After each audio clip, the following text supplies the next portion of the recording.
became obvious on the 5th August when India went against 11 United Nations Security Council resolutions which say that Kashmir is a disputed territory and the people of Kashmir have the right of self-determination. They went against that. They went against Simla Accord, which is about bilateral, sorting out our differences through bilateral means, went against that. They actually went against the Indian Constitution. Illegally, they revoked Article 370, which gave Kashmir the special status. They got an extra 180,000 troops there. Total number of security forces in Kashmir now are 900,000. And they put 8 million people of Kashmir under curfew.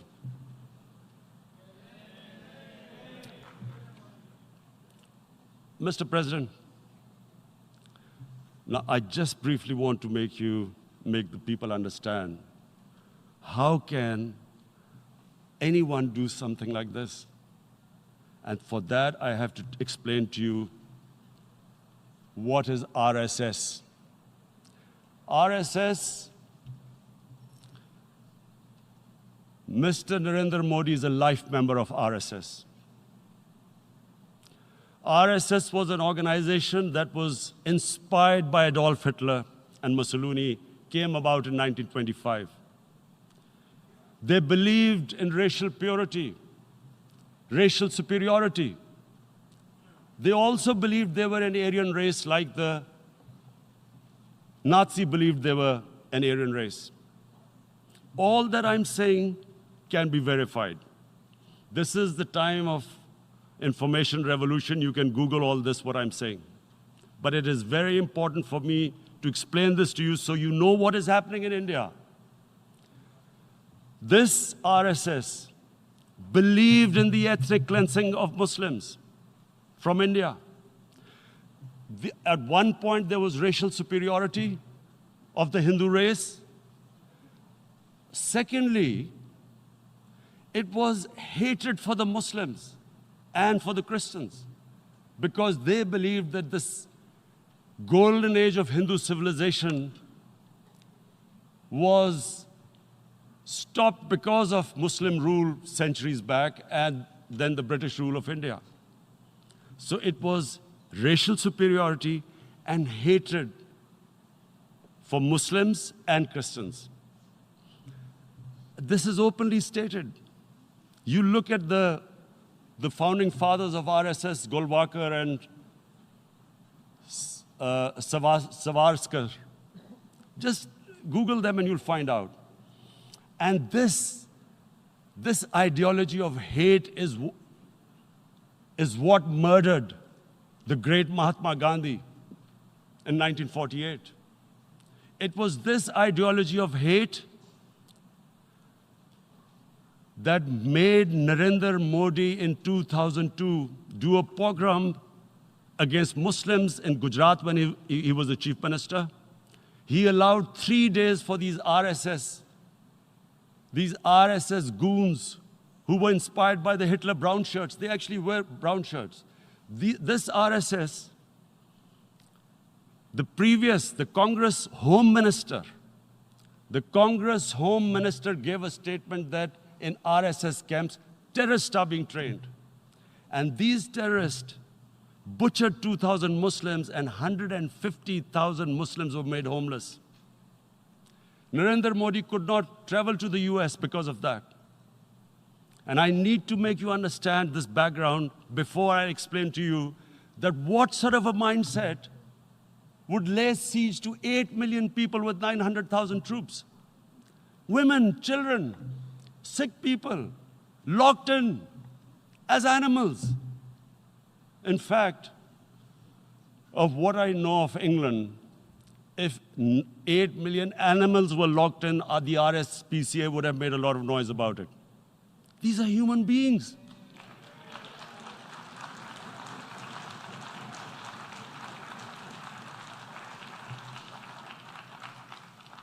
And Mr. President, what comes with racial superiority, these illusions of Aryan superior race, is arrogance. The two go together. And it's arrogance that makes people make mistakes and do stupid things. Cruel things like what Narendra Modi has done. It's sheer arrogance. And it's arrogance that has blinded him from the fact that what is going to happen when the curfew is lifted? Has he thought about it? This hasn't been thought through. What is he going to do when he lifts the curfew? Does he think that people of Kashmir will quietly accept the status quo because India has changed the constitution and taken away the special status? They'll accept that? Mr. President, 100,000 Kashmiris have died in the past 30 years because they were denied the right given by the United Nations, the right for self-determination. 100,000 have died and 11,000 women have been raped. There are two United Nations human rights reports on this. The world hasn't done anything because India is a huge market, 1.2 billion people. Sadly, the material prevails over the human. But this has serious consequences. Again, I repeat, that's why I'm here. Look, what is going to happen when the curfew is lifted will be a bloodbath. The people will come out. There are 900,000 troops there. They haven't come to, as Narendra Modi says, he's done this for prosperity of Kashmir. This is supposed to be for the development. These 900,000 troops, what are they going to do when they come out? There'll be a bloodbath. Has he thought it through what happens then? Mr. President, has anyone thought that what happens when there is a bloodbath? What do you think the impact will have on people of Kashmir? What do you think they will think? The way they have been boxed in their houses, treated like worse than animals, no rights. Thousands of all the political leadership has been arrested, taken out of Kashmir. Even those Kashmiri leaders who were pro-India have been taken out. 13,000 boys have been picked up and taken to God knows which destinations. So what do they think? What will the people of Kashmir do when they lift the curfew? They will be out in the streets. And what will these soldiers do? They will shoot them.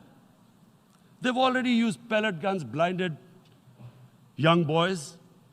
In the last 6 years, the 5 years, the oppression that has gone on in Kashmir. And so, Kashmiris will be further radicalized.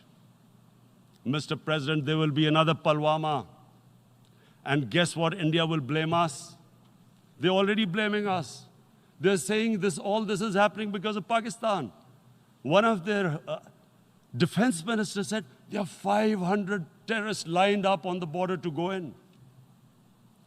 Why would Pakistan send 500 terrorists when there are 900,000 troops? What impact are they going to make?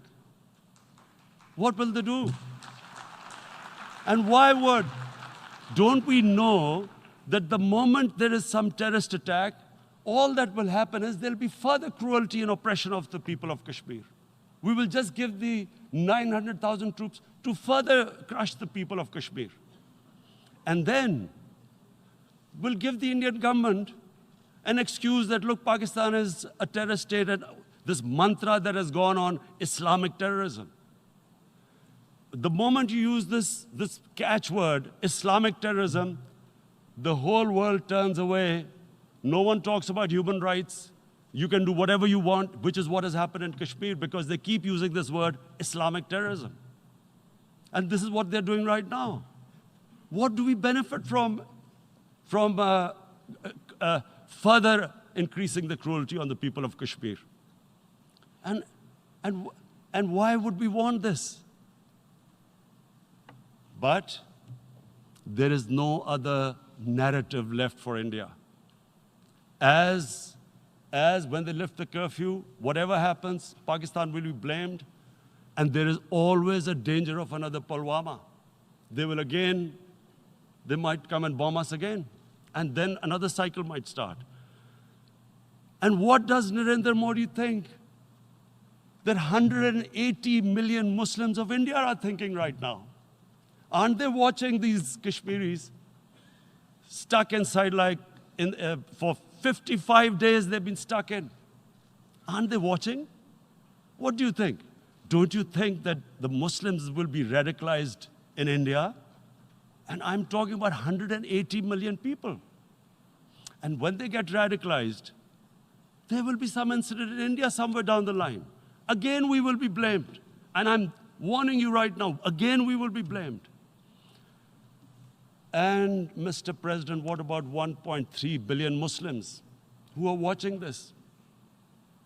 And they know that it is only happening in Kashmir because they're Kashmiri Muslims. This is not happening to Kashmiri Hindus. They know that this is happening because of their religion. So what do you think they will be thinking? What do you think the Jewish community would think if there were, forget 8,000 Jews stuck like this? What do you think Europeans would think? What do we think?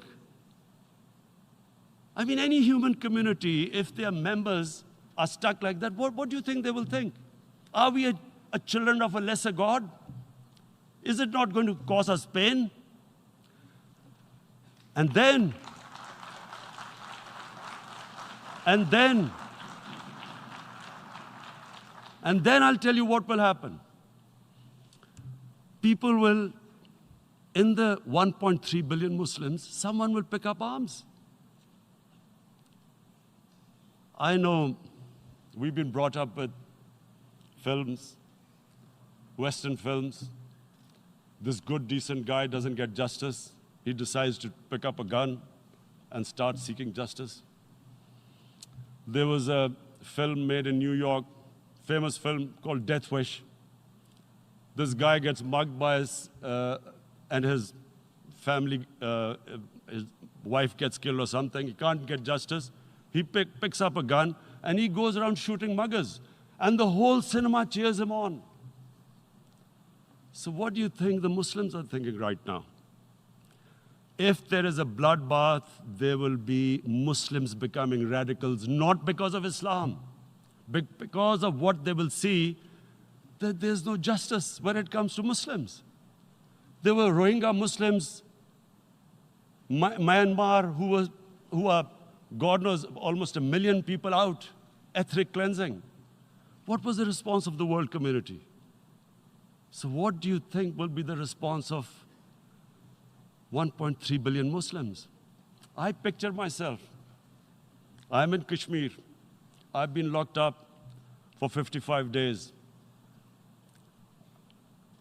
I have heard about, and there are rapes, Indian Army going into homes, soldiers.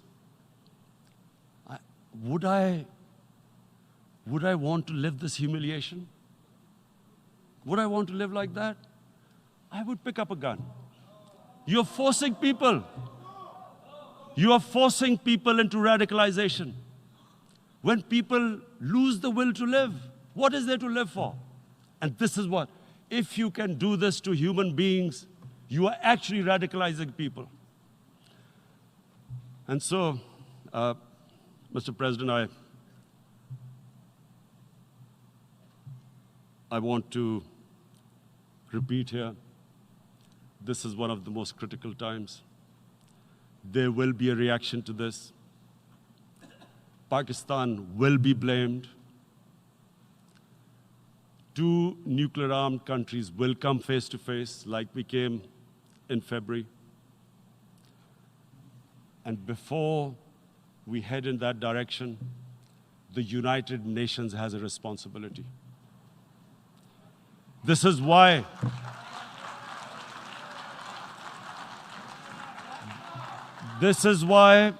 the United Nations came into being in 1945. You were supposed to stop this happening. I feel we are back to 1939, Munich. Czechoslovakia has been taken, annexed. What is the world community going to do? Is it going to appease a market of 1.2 billion, or is it going to stand up for justice and humanity?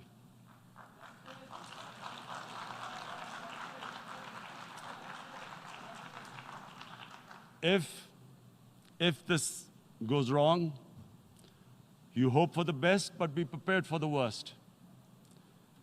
If a conventional war starts between the two countries, Mr. President, if a conventional war starts, and anything could happen, but supposing a country 7 times smaller than its neighbor is faced with the choice, either you surrender or you fight for your freedom till death, what will we do?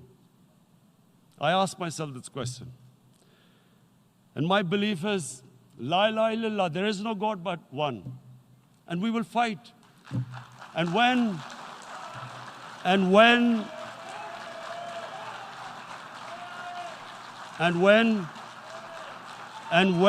a nuclear-armed country fights to the end, it will have consequences far beyond the borders. It will have consequences for the world, which is why I repeat I'm here. Because I'm warning you, it's not a threat. It's a fair worry that where are we headed? And I've come here to tell the UN, you've got to, this is a test for the United Nations. You are the one who guaranteed the people of Kashmir the right of self-determination. They are suffering because of that. And this is the time. This is the time not to appease like in 1939 appeasement took place. This is the time to take action. And number one action must be that India must lift this inhuman curfew, which has lasted for 55 days. It must free